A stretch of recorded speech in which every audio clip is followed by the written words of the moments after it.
Por su atención y por su presencia. Iniciamos hace unas semanas en Asturias un periplo a lo largo de toda España, visitando todas las provincias para encontrarnos con nuestros afiliados, que son aquellos a los que debemos el proyecto de Vox. Y en ese contexto hoy estamos en Huelva. Pero en Huelva yo no tengo otra cosa que hacer en este momento y otro remedio que denunciar la corrupción generalizada que caracteriza en estos momentos al Gobierno de España y que preside todas las actuaciones del Gobierno de España. La corrupción económica, la corrupción política y la corrupción moral. Durante estos días y durante estas últimas horas solo se habla de uno de ellos, hundido en la corrupción moral que representa la peor de las hipocresías. Pero en realidad todos ellos son culpables y además son culpables de todo. Son culpables de la promoción de la inmigración masiva, mientras los españoles lo están pasando mal y en concreto el 60% de los andaluces no llegan a final de mes. Son culpables de la suelta de terroristas y de violadores, poniendo en peligro a las mujeres e insultando a las víctimas del terrorismo.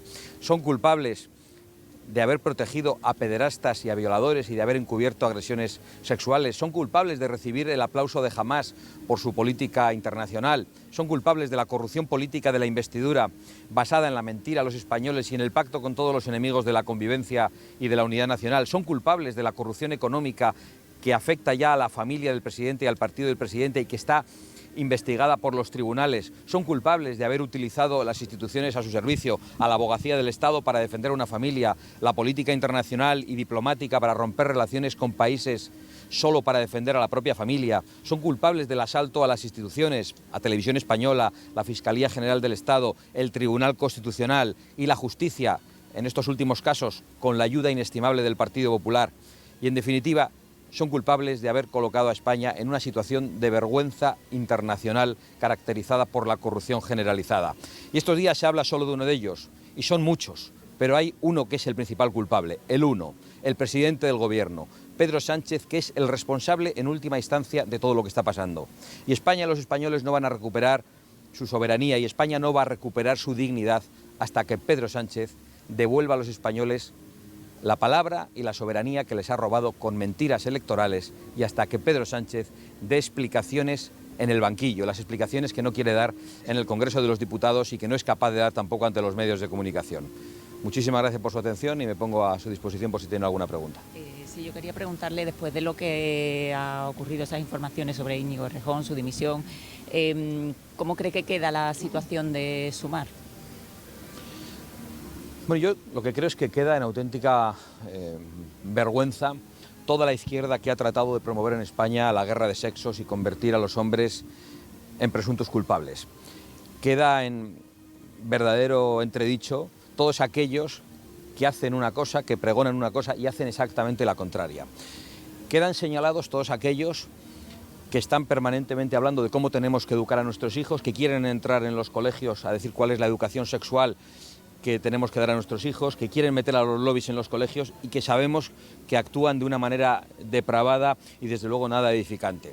Y queda en entredicho el presidente del Gobierno, queda en entredicho Yolanda Díaz, que ha estado encubriendo y ha estado tapando estos sucesos que conocía hace mucho tiempo. Yolanda Díaz debe dimitir, igual que debe hacerlo Pedro Sánchez, pero Yolanda Díaz ha hecho en este caso una práctica que le caracteriza de tiempo, porque ya había encubierto el caso de un pedófilo que trabajaba para ellos y había despedido a las personas que lo habían denunciado. Por lo tanto, a nosotros no nos sorprende lo que está pasando. Parece que hay algunos, y quizá esto sea una pelea en el ámbito de la izquierda, que se alegran de lo que está ocurriendo. Me refiero al matrimonio de Galapagar. Pero lo cierto es que ellos también son responsables de este tipo de cosas. Y no se nos olvida que precisamente la ministra de Igualdad es la que dijo en España que los menores podían tener relaciones sexuales con quien quisieran. Y yo creo que eso abre una puerta peligrosísima. Y yo creo que eso es de lo que hoy se está hablando más allá de lo que ha hecho un personaje en concreto.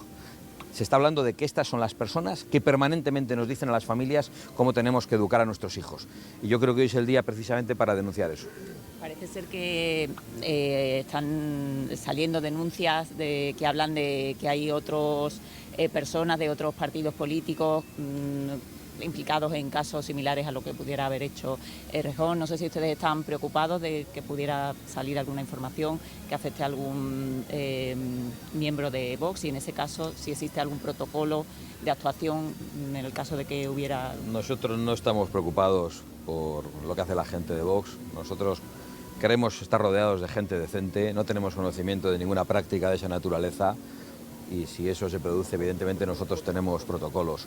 Lo que sí ocurrió en la anterior legislatura es que un diputado de Vox fue denunciado por una violación que no había cometido. Y ese diputado puso el cargo a disposición y abandonó el escaño inmediatamente. Es decir, no hizo ni siquiera valer su presunción de inocencia. Después fue absuelto por los tribunales. Eso es lo que sabemos. Luego los que parece que sí lo han hecho, incluso lo reconocen con sus comunicados y descubrimos que Sumar lo sabía, que la izquierda lo sabía y por lo tanto que Pedro Sánchez lo sabía, son precisamente los de izquierdas. Señor, una pregunta sin más en tono local de tema de seguridad. Ayer llegaron a Huelva antidisturbios procedentes de Sevilla por un enfrentamiento entre clanes en una barriada de aquí de Huelva capital. Era por si podía hacer una valoración o si estaba un poco al corriente de lo que viene sucediendo aquí en Huelva desde hace casi un mes. Pues mire, la valoración es clara. En primer lugar, que ante la delincuencia hay que ser implacables. Pero la delincuencia que se produce aquí entre clanes, como la que se produce con el narcotráfico en Cádiz, como de la delincuencia de todo signo. Pero lo que parece claro es que ya tenemos bastante con los delincuentes nacionales como para dedicarnos a importar delincuentes extranjeros, que es lo que está haciendo este gobierno.